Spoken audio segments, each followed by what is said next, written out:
ওগো নবীর উম্মতেরা হয়ে আজি দিশাহারা, কোরআন হাদিসের চলো যখন যাহা চাই মনে, নবী বিনে কে তারাবে ফুলসিরাত মিজানে, নবী বিনে কে তারাবে ফুলসিরাত মিজানে।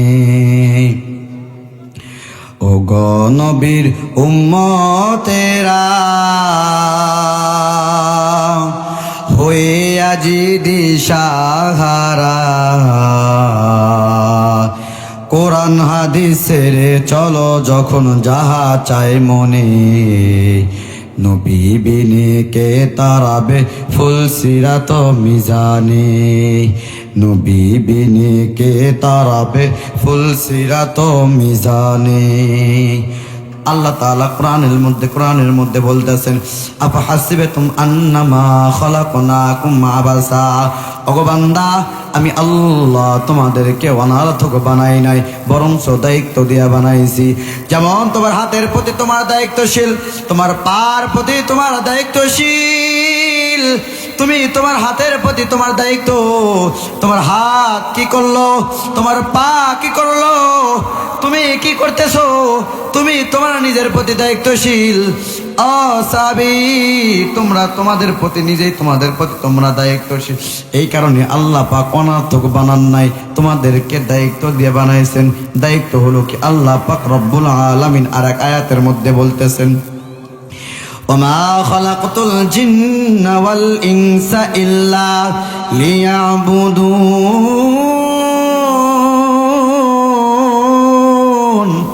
আল্লাহ পাক রব্বুল আলামিন ডাক দিয়ে বলতেছেন, এ গোলাম, আমি আল্লাহ পাক রব্বুল আলামিন একমাত্র বান্দা বানাইছি আমি রবের গোলামি করার জন্য, অন্য কারো গোলামি করার জন্য নয়। এরে গোলাম, আমি রব যে তোমাদেরকে বানাইছি একমাত্র আমি রবের গোলামি করার জন্য। আজকে তোমরা আমি রবের গোলামি বাদ দিয়া রে গোলাম, গোলাম তোমরা আজকে অন্য মানুষের গোলামি করতেছো। আমি বলতে চাই তোমরা তোমাদের রবকে ভুলে গেছো, তোমরা বান্দার গোলামি করা শুরু করে দিয়েছো।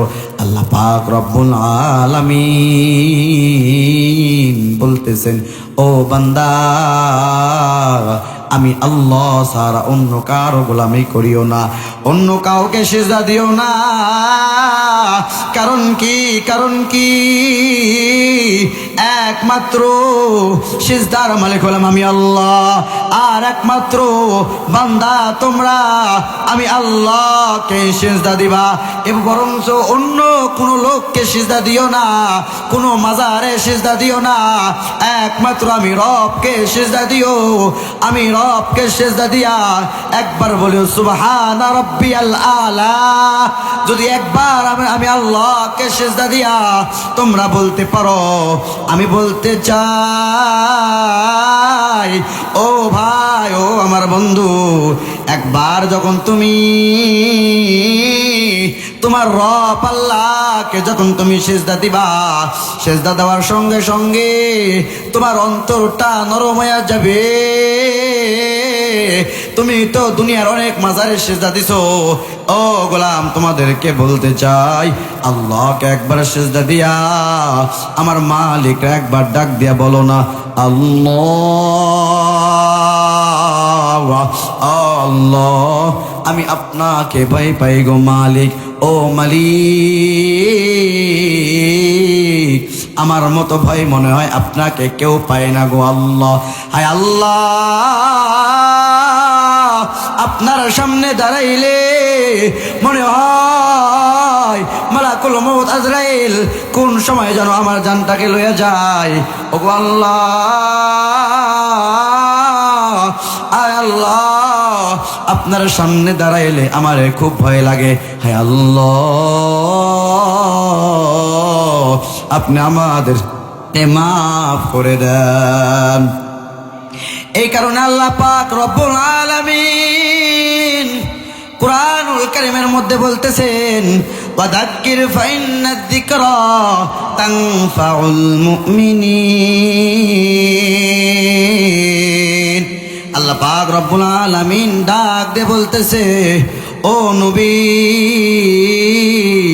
আপনি আপনার উম্মতদেরকে নসিহত করুন, আপনি আপনার উম্মতদেরকে নসিহত করতে থাকুন। কারণ কি নসিহত বান্দার ফায়দা লোটাবে, এমন নসিহত করবেন যে লোকটা নামাজ পড়তো না, এই লোকের কাছে যেন কালেমার দাওয়াত যায়।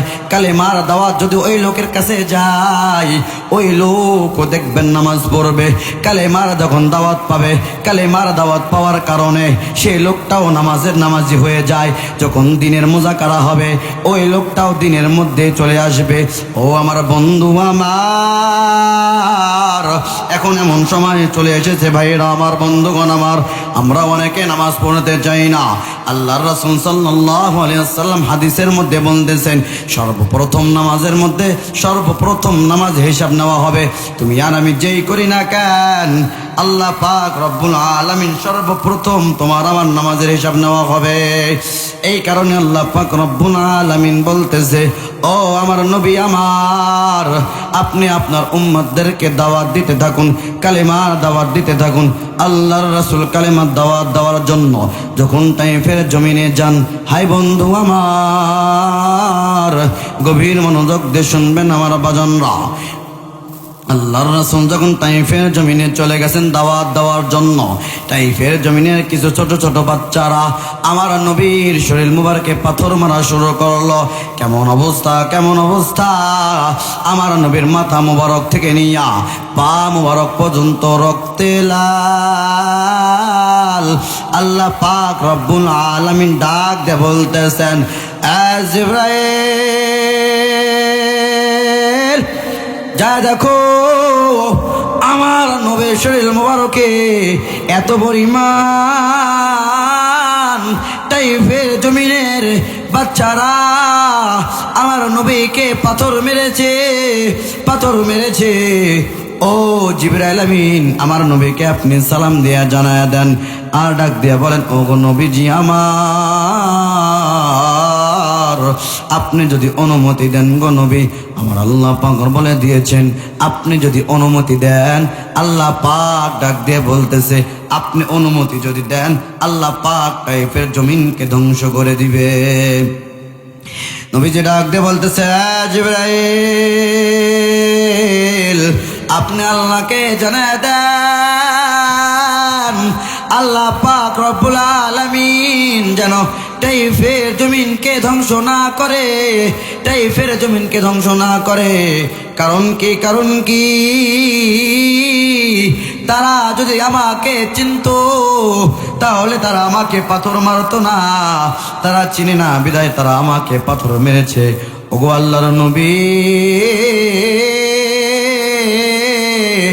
আপনি এমন কোন কথার কারণে তাদের উপর পাথর মারতে না করলেন? নবীজি ডাক দিয়ে বলতেছে, এই উম্মতেরা আমি নবীকে তো কখনো দেখে নাই, আমি নবীকে তো তারা চিনে না, আমি তো তাদের নবী, তারা তো জানে না। আর যদি তারা জানতো, তাহলে তারা আমার শরীরে পাথর মারতো না। ও নবী আমার নবী কত দয়ার নবী ছিলেন গো। ও আমার মুসলমান বাবাজি, আপনাকে আর আমাকে যদি কেউ মারতো, তাহলে আপনি আর আমি রাগান্বিত হয়ে যাইতাম। আমার নবীকে মারার পর আমার নবী তো রাগান্বিত হয় নাই। ও বন্ধু, আমার নবী তো কোনো সময় রাগান্বিত হয় নাই। বরং কি আমার নবী জিবরাইল আমিনকে বলতেছে, ও জিবরাইল আমিন, আপনি আল্লাহকে জানায়া দেন, আল্লাহ পাক রব্বুল আলামিন যেন তাইফের জমিনকে ধ্বংস না করে। এমন নবী আমার, যেই নবীকে আমরা কেউ দেখতে পাই নাই, এমন নবী আমার, যেই নবী আমার এত সুন্দর একজন নবী ছিলেন। ও মুসলমান ভাইরা আমার নবীর আদর্শ কত সুন্দর ছিলেন। আর আজ আপনি আর আমি আমার নবীর আদর্শগুলোকে মানি না, আমার নবীর সুন্নতগুলোকে আমরা মানি না। আল্লাহ পাক রব্বুল আলামিন জানায় দিতেছে, এ গোলাম, এই দুনিয়া তো থাকার জায়গা না, এই দুনিয়া থেকে সকলকে বিদায় নিয়ে চলে যাইতে হবে। আজকে তুমিও চলে যাইতে পারো, আজকে আমিও চলে যাইতে পারি। এমন কি বন্ধু, এই দুনিয়ায় কেউ থাকবে না, এই দুনিয়া তো থাকার জায়গা না। এই কারণে আল্লাহ পাক রব্বুল আলামিন কুরআনুল কারীমের মধ্যে জানায় দিতেছেন, কুল্লু নাফসিন যায়িকাতুল মাউত। ও মুসলমান বাবাজি আমার, এই দুনিয়া তো থাকার জায়গা না, এই দুনিয়া থেকে একদিন আপনাকে চলে যাইতে হবে, একদিন আমাকে এই দুনিয়া থেকে বিদায় নিয়ে চলে যাইতে হবে। এই দুনিয়ার মায়া সকলকে ত্যাগ করে চলে যাইতে হবে। এমনকি এই দুনিয়ায় আসার সিরিয়াল আছে, এই দুনিয়া থেকে যাওয়ার কোনো সিরিয়াল নাই। ভাইরা আমার মুসলমান বাবাজি, একবার নিজেকে চিন্তা করে দেখো না রে বাবা, এই দুনিয়ার মধ্যে আপনার বাবা কতদিন অটল ছিল, আপনার মা ছিল, আপনার ভাই ছিল। আজকে আপনার মা নাই, আপনার বাবা নাই, আজকে আপনার ভাই কেউ নাই, সকলে তো এই দুনিয়া থেকে বিদায় নিয়ে চলে গেছে। একদিন তো আমিও চলে যাইব, একদিন তো আপনিও চলে যাবেন। এই কারণে বলতেছি ভাইজান আমার, এখনো সময় আছে রে বাজান রে আমার, একটু মরণের কথাটা চিন্তা করেন রে ভাইরা, একটু নিজেকে একটু চিন্তা করে দেখো। এই দুনিয়া থেকে একদিন তো আমি চলে যাব, চলে তো যাব। এই দুনিয়ায় কেউ থাকতে পারবে না, কেউ থাকতে পারবে না, কেউ থাকতেও পারে নাই। আমার বাবা থাকতে পারে নাই, আমার ভাই থাকতে পারে নাই, আমার বোন থাকতে পারে নাই। এই কারণে বলতেছি বাবা, তোমার দুইটা পায়ে ধরে বলি, এখনো সময় আছে, কোরআনের পথে চলে আসো না ভাইরা। ও বাজান, কোরআনের পথে চলে আসো, একটু নামাজের দিকে নিজের মনটাকে ধাবিত করে দাও। কারণ কি, যখন মালাকুল মউত আজরাইল তোমার আমার সামনে চলে আসবে, মনে রাখবে, মনে রাখবে, দুনিয়ার যে জায়গার মধ্যে তুমি পলায়া থাকবা না কেন, দুনিয়ার যে জায়গার মধ্যে তুমি থাকো না কেন, মালাকুল মউত আজরাইল তোমার জানটারে লইয়া চলে যাবে। ও বাজনরা আমার, ও ভাইরা আমার, একটু দিলটা লাগায়া শুনেন না ভাইরা। মুসলমান বাবাজি আমার, একদিন যখন আমার মৃত্যু চলে আসবে, আমার ভাইরা আমার কাছে থাকবে না, আমার মা আমার কাছে থাকবে না, আমার প্রাণের সন্তান, আমার প্রাণের বিবি আমাকে বলবে, তাড়াতাড়ি আমার স্বামীকে মাটি দিয়ে দাও, তাড়াতাড়ি দাফন করে মাটি দিয়ে দাও। এ বন্ধু আমার ভাইয়েরা আমার জন্য অপেক্ষা করবে না, আমার বন্ধুরা আমার জন্য অপেক্ষা করবে না। এমনকি আমার পাড়াবর্ষীরা আমার জানাজায় আসবে না, সবাই আমাকে মাটি দিয়ে চলে আসবে। আসার পর কেউ আমার খবর রাখবে না, কেউ আমার খোঁজ রাখবে না, কেউ আমার খোঁজ রাখবে না। বন্ধু, এই দুনিয়াটা হলো স্বার্থপর জায়গা বন্ধু। এই কারণে বলতে চাই, আমার শায়েখ বারবার বলেন যে মখলুককে সরো, আল্লাহকে জড়ো, মখলুককে ছেড়ে দাও, আল্লাহকে ধরো। ও বন্ধু, এই কারণে আল্লাহকে, আল্লাহর পথে তুমি নিজেকে বিলায় দাও, আর আল্লাহর কাছে বারবার বলো, ও মালিক, আমি আপনার হয়ে গেলাম, আপনি আমার হয়ে যান। ও আল্লাহ, আপনি আমার হয়ে যান। কারণ কি, আল্লাহ কঠিন মুসিবতের দিন গো আল্লাহ, হায় আল্লাহ, যখন মালাকুল মউত আজরাইল আমাকে প্রশ্ন করবে, হায় আল্লাহ, আমাকে যখন প্রশ্ন করা হবে গো মালিক, ও মালিক, আমি যদি প্রশ্নের উত্তর না দিতে পারি, ও মালিক, আমার কবরের আযাব শুরু হয়ে যাবে। ও মালিক, আমার কবরগুলো ডানের মাটি বামের মাটি আমাকে চাপ মারবে।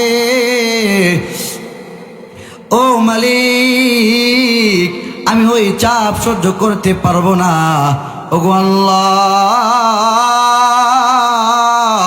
ওই ডানের মাটি বামের মাটি এমন ভাবে চাপ মারবে, হায় আল্লাহ, বান্দার পাজরের হাড়গুলো গুঁড়ো গুঁড়ো করে ফেলাবে।